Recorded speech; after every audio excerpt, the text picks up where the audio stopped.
अस्सलाम वालेकुम आदाब। दिन भर की बड़ी खबरों में आपका स्वागत है। मैं हूं काजी शफाउल हक और आप देख रहे हैं हमारा एशिया। आज के इस बुलेटिन में बात करेंगे फुलमरी नगर पंचायत चुनाव आगे बढ़ाए जाने की खबर की, औरंगाबाद में मनाए गए नेचुरोपैथी डे की, भारत मुक्ति मोर्चा के दिए गए आवेदन की और सिद्धार्थ कॉलेज में वर्ल्ड एड्स डे पर हुए जागरूकता प्रोग्राम की। चलिए शुरू करते हैं खबरें तफसील से। फुलमरी नगर पंचायत का इलेक्शन फिलहाल आगे बढ़ा दिया गया है। इस फैसले के बाद लोकल पॉलिटिक्स में काफी हलचल देखी गई। देखिए नगर अध्यक्ष पद के उम्मीदवार राजेंद्र थोंबरे ने क्या कहा। ज्या पद्धतीनं निवडणूक ही पुढे ढकलली ती पूर्णतः चुकीची आहे. कारण नगराध्यक्ष पदासाठी जे अपील झालं होतं त्याचा निर्णय फक्त 25 लागला एवढं त्याचं कारण ठेवलं. निर्णय लागला पण परंतु त्याच्यामध्ये काही उमेदवार जो उमेदवार न्यायालयात गेला होता निकेत ठोंबरे त्यांनी न्यायालयाने त्यांना तिथं त्या प्रक्रियेतून बाद केलं. परंतु उमेदवार तो राहिलाच नाही त्याच्यामध्ये. तर त्या प्रक्रियेचा विशेष काही राहिलेला नाही आहे. कारण फॉर्म मागे घेण्यासाठी त्याला मुदत मिळाली नाही आणि 3 दिवस त्याच्या निवडणूक आयोगाने सांगितलं की 3 दिवस मुदत मिळाली पाहिजे. मग निवडणूक आयोगाने जर कार्यक्रम डिक्लेअर केला तर त्याच वेळेस त्याचं लक्षात आलं पाहिजे होतं की 17 तारखेला छाननी आहे. त्याच्यानंतर तो कोर्टात जाणार. कोर्टाला 25 तारखेपर्यंत तुम्ही सांगितलं की 25 तारखेपर्यंत निकाल द्यायचा. मग 25 तारखेपासून पुढे 28 तारखेपर्यंत तुम्ही वेळ द्यायला पाहिजे होती उमेदवारांना फॉर्म घ्यायला. तुम्ही 25 तारीख शेवटची ठेवली. राज्य निवडणूक आयोगाने. राज्य निवडणूक आयोग कशा पद्धतीने काम चालू आहे त्याचं पूर्ण सत्ताधारी पक्ष सांगेल तसं काम चालू आहे.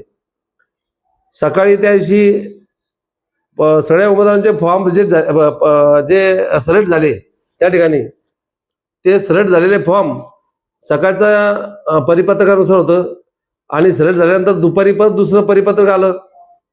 पात्र जे फॉर्म झाले तर पात्र उमेदवार झालेल्या उमेदवार सुद्धा दुसरे परिपत्रक दुपारी आल्यानंतर ते अपात्र घोषित केले उमेदवार आणि म्हणून त्याला त्या न्याय मागासाठी कोर्टात जावं लागलं. कोर्टात जावं तर 3 दिवस तुम्ही सांगितलं त्याला 28 तारखेपर्यंत वेळ द्यायला पाहिजे. तुम्ही दिली नाही. 25 तारीख दिली आणि आता परत कोणाची मागणी नसताना कोणत्याही उमेदवाराचा आमचं म्हणणं नाही की आमचा अन्याय झाला, आम्हाला फॉर्म काढायला वेळ मिळाला नाही किंवा आम्हाला काही करायला वेळ मिळाला नाही. कोणीही कोर्टात गेलेलं नव्हतं.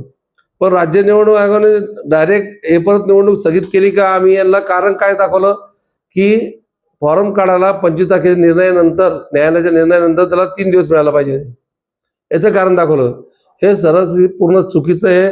ज्या ठिकाणी भाजपाचे उमेदवार जे असतील नगराध्यक्षपदाचे त्या ठिकाणी त्यांच्या पायाखालची वाळू घसरलेली आहे. तिकडं त्यांना बहुमत येणार नाही. त्या ठिकाणी त्यांचा अध्यक्ष पदाचा उमेदवार पराभूत होणार आहे. त्या नगरपंचायतच्या हद्दीत त्यांचे उमेदवार पराभूत होणार आहे.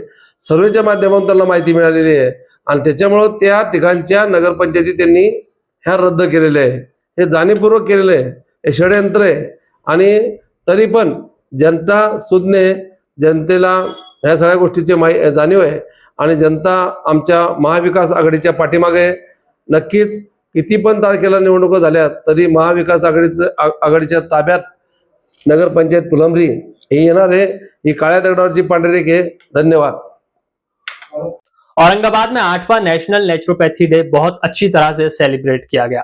ये event Surya foundation, INO Marathwada और national institute of naturopathy Ayush मंत्रालय की तरफ से आयोजित किया गया। 3 दिन तक चले इस प्रोग्राम में योगा, नेचुरल ट्रीटमेंट और नेचुरोपैथी के 5 तत्वों पर बेस्ड वर्कशॉप रखी गई। इस साल का थीम था nature cure to cure nature, यानी नेचर से इलाज और नेचर की हिफाजत। इवेंट में महात्मा गांधी नेचुरोपैथी अवार्ड भी दिए गए। देखिए ये पूरी खबर। नेशनल नेचुरोपैथी डे 18 नवंबर को मनाया जाता। यह भारत के अलग अलग जगहों पे मनाया जाता। Surya foundation, international naturopathy organization, national institute of naturopathy, ministry of Ayush तथा Noble foundation, Noble vocational training centre, इनके संयुक्त विद्यमान से यह कार्यक्रम आज औरंगाबाद यहाँ पर संपन्न हुआ।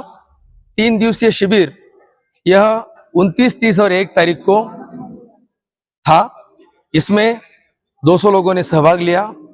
यहाँ पर DNYS नेचुरोपैथी के स्टूडेंट्स एवं पदाधिकारी, आईएनओ के पदाधिकारी सभी यहाँ पर उपस्थित थे।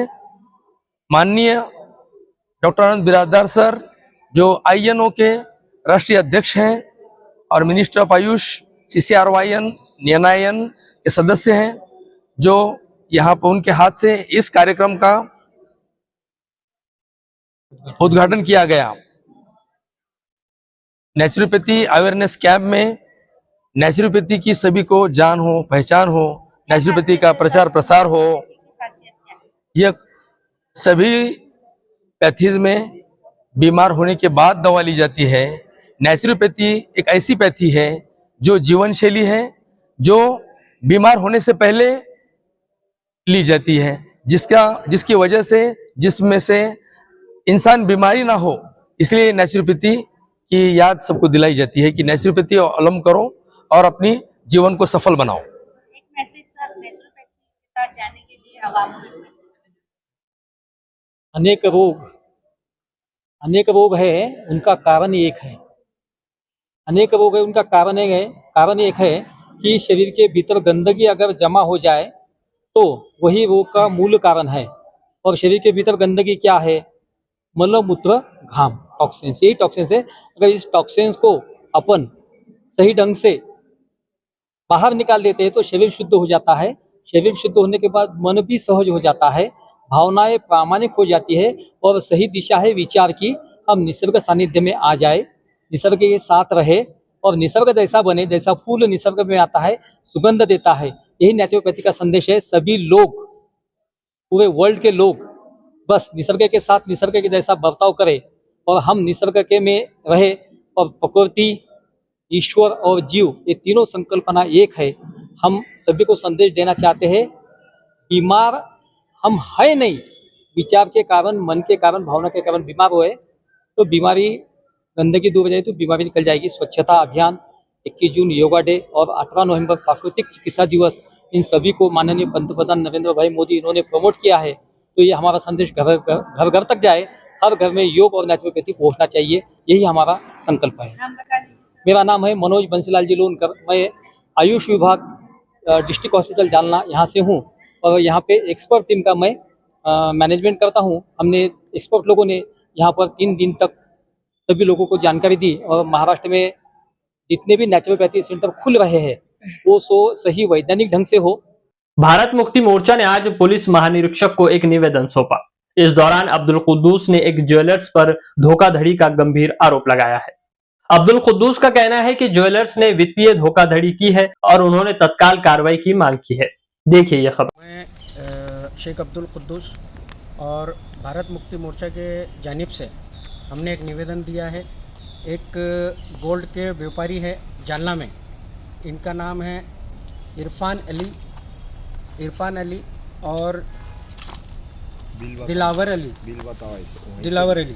तो इन्होंने मेरे साथ में एक बहुत बड़ी फसनुक की है। ये दिलावर अली है और ये देख सकते हैं आप, इस व्यक्ति ने काफ़ी सारे लोगों को भी गोल्ड के धंधे में फंसाया है। और इन्होंने मुझे एक नेकलेस दिया था 16/11/2024 को, जिसकी 22 कैरेट का इन्होंने मुझे बिल दिया है।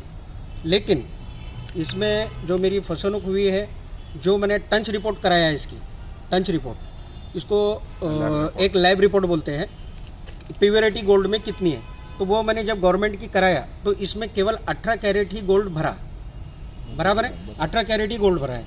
और इसमें इन्होंने जो गोल्ड का पैसा मेरे से वसूल किया है 2,63,000 रुपये, तो ये इन्होंने 22 कैरेट के हिसाब से किया है, जबकि इसकी मूल कीमत 2,14,000 इतनी होती है।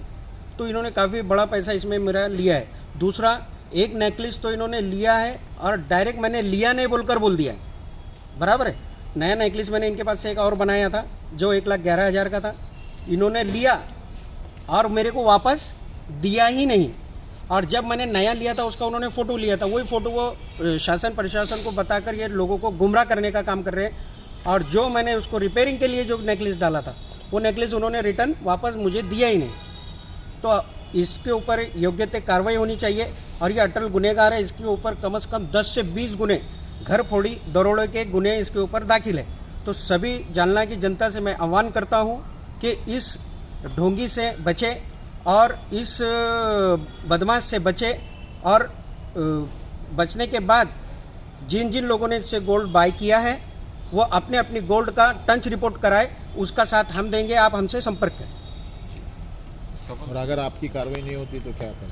अगर हमारी कार्रवाई अगर नहीं होती है तो हमने इसमें क्लियर कहा है, निर्दर्शने आंदोलने वो हम वहाँ पर जालना और औरंगाबाद में आंदोलन करेंगे और एक बहुत बड़ा हम कदम उठाएंगे। यानी शिकायत पुलिस स्टेशन में दिए नहीं क्या आपने? शिकायत मैंने पुलिस स्टेशन में वहाँ तालुका अपने कदीम जालना पुलिस स्टेशन में भी मैंने शिकायत दर्ज किया हूँ, लेकिन वहाँ के पीआई साहब तो ऐसा समझ रहे हैं कि उनका काम ही नहीं है, ऐसा धुतकार रहे हैं, चलो उठो, चलो निकलो बाहर निपटो तुम्हारे काम, बाहर निपटो, या इधर का काम थोड़ी है, ऐसा कह के ये क्या कर रहे हैं, धुतकार रहे हैं। एसपी साहब से भी हमने 2-4 बार कांटेक्ट किया है, एसपी साहब भी वैसे ही टालम टाल कर रहे हैं, और उसके अंदर चेके बोलकर जो इसके अंदर इन्वेस्टिगेशन जो कर रहा है बंदा, इन्वेस्टिगेशन पुलिस कर्मचारी, ये भी बंदा उसी तरीके से 15 दिन से ये हमारी दिशाभूल कर रहा है, आज आ जाओ, कल आ जाओ, परसों आ जाओ, जवाब लेना है तुम्हारा। मैं हर बार जवाब लेने के वास्ते मैं औरंगाबाद से भाई को भी बुला रहा हूँ, 3-4 बार बुला चुका हूँ, लेकिन उन्होंने मेरा कोई जवाब लिया नहीं। तपास अधिकारी अभी आईजी साहब से मिले तो क्या हो आश्वासन? यहाँ पे उन्होंने तुरंत अभी के अभी कॉल किया सर को, जो वहाँ पे शिवाड़े साहब हैं, उनको कॉल किया और उनको कहा कि ये काम में आप कार्रवाई कब तक कर रहे हो। अभी तुरंत हमारे सामने इन्होंने कॉल किया सर ने, डीवाईएसपी साहब ने। शहर के सिद्धार्थ महाविद्यालय में आज विश्व एड्स दिवस मनाया गया। कार्यक्रम में डॉक्टरों ने जागरूकता फैलाते हुए बताया, एड्स कोई शाप नहीं, ये एक बीमारी है जिसे समझ और सावधानी से नियंत्रित किया जा सकता है। HIV संक्रमित व्यक्ति को सहानुभूति, सम्मान और साथ की सबसे ज्यादा जरूरत होती है। कार्यक्रम में डॉक्टर चारुलता मगरे, डॉक्टर मनोहर वानखेड़े, डॉक्टर शीलवंत गोप नारायण समेत कई प्राध्यापक और विद्यार्थी बड़ी संख्या में उपस्थित रहे। तो ये थी आज की कुछ बड़ी खबरें। आपसे कल फिर मुलाकात होगी, तब तक देखते रहिए हमारा एशिया।